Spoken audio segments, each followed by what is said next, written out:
that's a little sample of the C major chord played in the different inversions. And there's 3 of those, and that's what we're going to talk about today. We're going to talk about how to take a C major chord and play it in different places. You can see the C major scale chart there, and it's really important that you know this, is that the notes that you use for your chords come from scales, and they can be different kinds of scales. Often they are from a major scale, like what we're going to do today. So what we're going to do today, I'm going to show you how to take the C major chord and play it in a couple of different places. And this is a skill that is so important, whether you're playing country music or really anything you play. You've got to know how to do this. It's not hard, and I'm going to walk you through it, and I'm going to show you everything you need to know. So let's start right here. I want you to take your right hand and play the C chord, and you can see that the little letters that are lighting up right by the blue notes there, they're the same ones that we have on the chart: the C, the E, and the G. And those are the 3 notes that make up this C major chord. And if you play it right here, this chord is called C major. They're all C major, but this is called the root position. So this is like the home base of C major. Now what we're going to do next is we're going to shift to the right. And I want you to take your thumb, so just shift your whole hand over. You're going to be playing all of these chords starting with your thumb. So lay your thumb on the E. This time, use your pointer finger, play the G, and use your pinky to play the C on the end.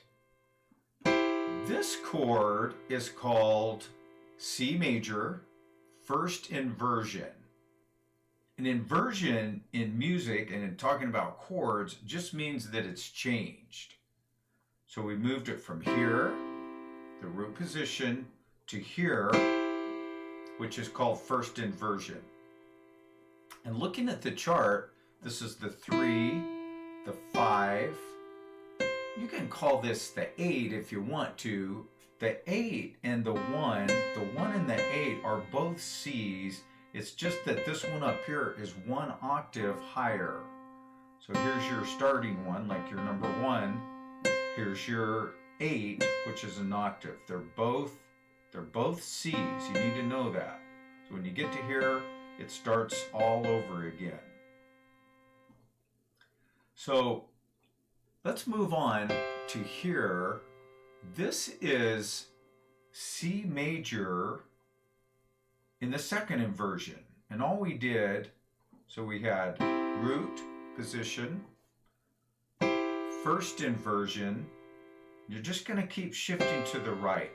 Play G with your thumb, play C with your middle finger, and play E with your pinky.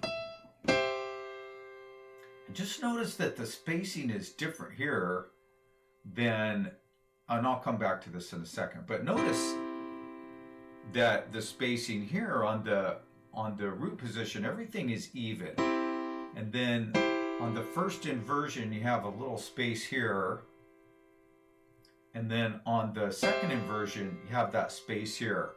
And that's just the way it is. The way that the notes are laid out is that you just have some spacing there.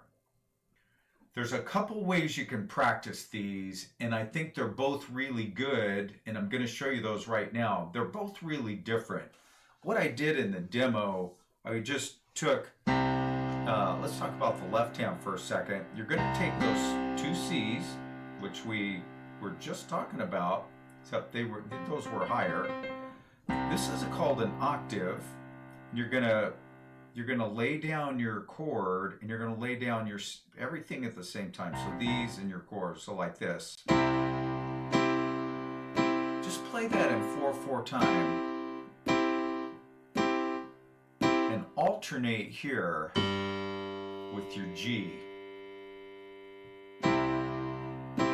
Like this. I'm going to try to slow down a little bit. If you're a beginner, you're not going to be moving that fast. You're not going to be playing that fast. You're going to be playing slower, like this. And that's normal. Your alternate won't be that fast either. Just remember that when you learn, whether you're reading music or whether you're playing by ear, when you first start, you're going to be slow. You're not going to feel confident. It's going to feel awkward. You're going to feel like, this is just weird. It's going to feel weird. So, but what I want you to do, this is a great exercise. So when you get ready to shift, you're going to shift. So shift here and just keep your both hands together. Play 4. I'll slow down a little bit. Alternate. Like that. You can stay on any one of these for as long as you want to, and I recommend that you do that you just stay in one place. Yeah, I already moved up to the last one here. Let's do that one. Okay, so come down with everything all at once. Both hands. 2, 3, 4, and like if you broke your count, like 1 and 2 and 3 and 4 and when you get to the 4 and, that's this right here. 4 and then you're starting over again.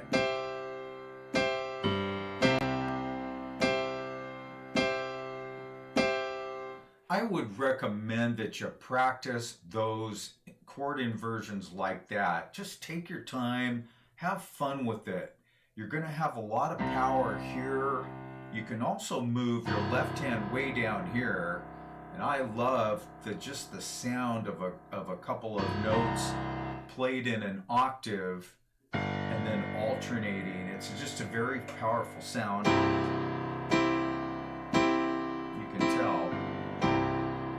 The way I learned inversions when I was learning, I wasn't very creative or like I think I made things harder, but the other way you can do them is just to take them and one by one. This is a little more tedious, I think, but it's still good. It's a good exercise. See, now we're back. Let me back up. So here's root position, first inversion, second inversion, and I'm just moving. I want to tell you this, and this is super important. In music, you're going to have all these technical terms like first inversion, second inversion, root position. Yeah, you need to know those. It's helpful if you know those. But even if you didn't know them, what's important is that you're able to grab these chords.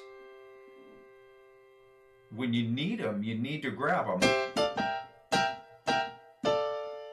You know, whichever one of the three that you need them. You need to grab them. You need to know. It's kind of like a tool. If you go in your garage and you need a pair of pliers, you're going to open that drawer of your toolbox and you're going to take it out. That's where the pliers are, and that's where you find them. Let me get back to this. So you can take these inversions and move them down like this. If you want to practice this way, guys, just be really patient with yourself. So many people, and I think there's just been this culture over like hundreds of years that the piano was like this torturous thing, like, we put little kids through it like, like it was almost like torture, like sit down and play your scales. And like when we were kids, it was liver. I don't know why we were forced to eat liver, but it's like, eat your liver.